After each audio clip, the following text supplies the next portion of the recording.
Hello दोस्तों, तो शुरू करते हैं का फिजिक्स से, सब्जेक्ट फिजिक्स से, chapter number 1, class 11th, motion in याद होनी चाहिए। तो हम बात करते हैं आज का सबसे पहला चैप्टर जो है वो है मोशन इन स्ट्रेट लाइन। इसके अंदर कुछ 8-9 टॉपिक्स हैं जो हमें कवर करने हैं। सबसे पहला तो हम ये देखेंगे difference between distance and displacement. इस क्या डिफरेंस होता है इस दोनों के बीच में, क्योंकि एक तो वेक्टर, एक तो हाँ मीन्स एक वेक्टर के अंदर आती है, एक स्केलर के अंदर आती है। ये वहां पे हम ये दोनों के बारे में देखेंगे। दूसरा टॉपिक हम कवर करेंगे स्पीड वर्सेस वेलोसिटी। स्पीड और वेलोसिटी में क्या डिस्टेंस होती है, क्या डिफरेंस होती है, आई मीन। तो स्पीड में, स्पीड जो होते हैं ना, total distance cover, total distance means total distance by total time. Similarly जो वेलोसिटी होता है ना, वो होता है total displacement divide by total time. खेल यहाँ पे डिस्टेंस और डिस्प्लेसमेंट का है। जो डिस्प्लेसमेंट होता है ना, वो होता है shortest shortest distance between two, between start and the ending point. Like अगर आप ये देखो, अगर बंदा यहाँ ए पॉइंट से स्टार्ट करती है और वो बी पॉइंट तक आती है, तो इसके बीच का शॉर्टेस्ट डिस्टेंस जो है ना, ये इसे हम बोलते हैं डिस्प्लेसमेंट। और ये जो है ना, ये होता है डिस्टेंस। तो चलो आ, इसके बारे में हम डिटेल में बात करेंगे जब इसकी टॉपिक कवर करेंगे। सिमिलरली एक एक्सेलरेशन है, एक्सेलरेशन होती है velocity, velocity divide by time. इसके बारे में बात करेंगे। जो इसकी मात्रक होती है मीटर पर सेकेंड स्क्वायर, और ये कैसे होती है वो भी हम देखेंगे लेटर ऑन।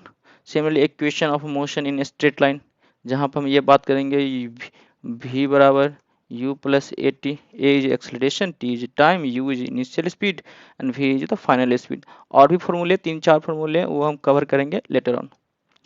अब जो होता है ना मेन चीज, जो जहाँ पर सबसे बड़ी दिक्कत आती है, वो ग्राफ के ऊपर क्वेश्चन बनती है। रिलेशन एक्सलरेशन कैसे मूव करेगा अगर वेलोसिटी और टाइम के अंदर ग्राफ दे रखा है, कौन सा सही है। ये कुछ ऐसा होता है, क्यों? क्योंकि वेलोसिटी जो एक्सलरेशन होता है ना, वो v बाय टी होता है। v को क्या होता है, x upon T into T. तो ये क्या हो गया, टी स्क्वायर, टाइम का स्क्वायर में जा रहा है, तो स्क्वायर ये ऐसे बढ़ेगा, एक्सलरेशन ऐसे बढ़ेगा। जब वेलोसिटी बढ़ेगी तो इसका ग्राफ कुछ ऐसे इंक्रीज, मतलब ऊपर की तरफ वो होता है ना, स्क्वायर रूट, स्क्वायर का जो स्क्वायर वाली जो ग्राफ होती है। जो नेक्स्ट टॉपिक है, सातवां टॉपिक, वो एक होता है जो हम प्रोजेक्टाइल मोशन कवर करते हैं, जहाँ पे ये जो प्रोजेक्टाइल मोशन है ये कवर होती है उसमें। जैसे लाइक बंदा अगर यहाँ से ऐसे फेंका, यहाँ पे स्पीड क्या है, इसका टोटल डिस्प्लेसमेंट कितना आया, कितना स्पीड से फेंकेंगे ताकि यहाँ तक आ सके। सिमिलरली एक फेमस प्रॉब्लम होती है रेन मैन प्रॉब्लम, जहाँ पर रिलेटिव स्पीड के बारे में हम बात करते हैं। लाइक बंदा इधर से जा रहा है, इधर से एक बंदा आ रहा है, तो रिलेटिव स्पीड, यहाँ पे रिलेटिव स्पीड का बात करते हैं। तो यहाँ पे जो होता है ना, जो आई कैप और जे कैप का सीन बनती है, मतलब कौन सी डायरेक्शन कंसिडर होती है। जब ये बंदा इधर से, लाइक इधर से अगर आ रही है और ये इधर से जा रही है, तो ये तो पॉजिटिव एक्स डायरेक्शन है, नेगेटिव वाई डायरेक्शन है।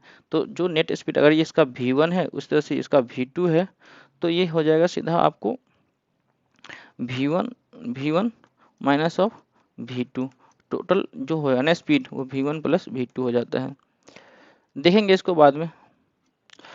Similarly for rain boat problem है, बहुत ही फेमस प्रॉब्लम है। तो इसके कुछ कुछ क्वेश्चंस आते हैं नीट एंड जेई के अंदर, वो हम देख लेंगे, कवर कर लेंगे। इसमें भी वही होती है कि अगर यहाँ से स्पीड, मतलब मीन्स ये नदी है, ये इसके इधर डायरेक्शन में इसका स्पीड ये है, क्योंकि वाटर का कुछ स्पीड होगा, पानी का कुछ स्पीड होगा, प्लस नाव का कुछ स्पीड होगा ऐसे। तो ये कहाँ तक जाएगी, इधर जा पाएगी कहाँ तक, मतलब इसका मैक्सिमम डिस्प्लेसमेंट कितना होगा, डिस्टेंस, इसके ऊपर जो प्रॉब्लम बनेंगे ना, उसको भी हम डिस्कस करेंगे। अब बात करते हैं, अब बात ठीक है, ये तो चलो हमारे टॉपिक का ओवरव्यू था टोटल। लेकिन एक चीज़ और होती है कि जब हम ये पढ़ रहे होंगे ना, speed and velocity and acceleration, इसके बीच का जो रिलेशन होता है ना, मैंने पहले बताया आपको, इसके बीच का जो रिलेशन होता है ना, कुछ ऐसा होता है। लाइक अगर हम ये देखें कि acceleration is equal to D V upon D X होती है, तो ये क्या हुआ, differentiation of velocity with respect to X. और वेलोसिटी क्या होता है, वेलोसिटी होता है डी, ठीक है। ये तो चलो हमारे टॉपिक का ओवरव्यू था टोटल। लेकिन क्या आपको पता है, कुछ क्वेश्चन ऐसे आते हैं, लाइक अगर V equals to 3t² plus T, जब ये आता है ना वी, अब यहाँ से तो आपको एक्सेलरेशन निकालना पड़ेगा, तो कैसे निकालोगे? तो इसका एक ही तरीका होता है, ये क्या होता है v बाई टी, इसको क्या लिख सकते हैं D V upon D T. तो ये क्या हो गया, ये सेम चीज़ हमने यहाँ लिख रखा था D V upon D T, ये डी टी है, ठीक है। तो जब ये क्या है, ये मैथ्स का कॉन्सेप्ट है, जो डिफ्रेंशिएट कर रहे हैं v को t के रिस्पेक्ट में, तो वहाँ से हम क्या एक्सेलरेशन मिल जाएगा, आराम से मिल जाएगा। जो इसको डिफ्रेंशिएट करेंगे D V upon D T, जो v है ये v है, डी वी है ये v, और t के रिस्पेक्ट में इसको हम डिफ्रेंशिएट करेंगे तो एक्सेलरेशन मिल जाएगा। सिमिलरली एक क्वेश्चन और होते हैं, लाइक अगर x बराबर दे रखा है, x हमें दे रखा है 3t² प्लस 2t। अब क्या है, अब यहाँ से अगेन बोल रहा है, यहाँ से हमें वेलोसिटी निकालने, वेलोसिटी क्या होता है x अपॉन टी, तो ये क्या आ गया D x upon D T. तो ये x है, t के रिस्पेक्ट में इसको हम डिफ्रेंशिएट कर देंगे तो हमें वेलोसिटी मिल जाएगा। तो इसके लिए ना, इसको कवर करने के लिए सबसे पहले हम डिफ्रेंशिएशन और इंटीग्रेशन पढ़ेंगे, क्योंकि इंटीग्रेशन से रिलेटेड भी कॉन्सेप्ट आते हैं क्वेश्चन में। तो नेक्स्ट चैप्टर में हम स्टार्ट करेंगे डिफ्रेंशिएशन से। तब तक के लिए थैंक यू गाइस।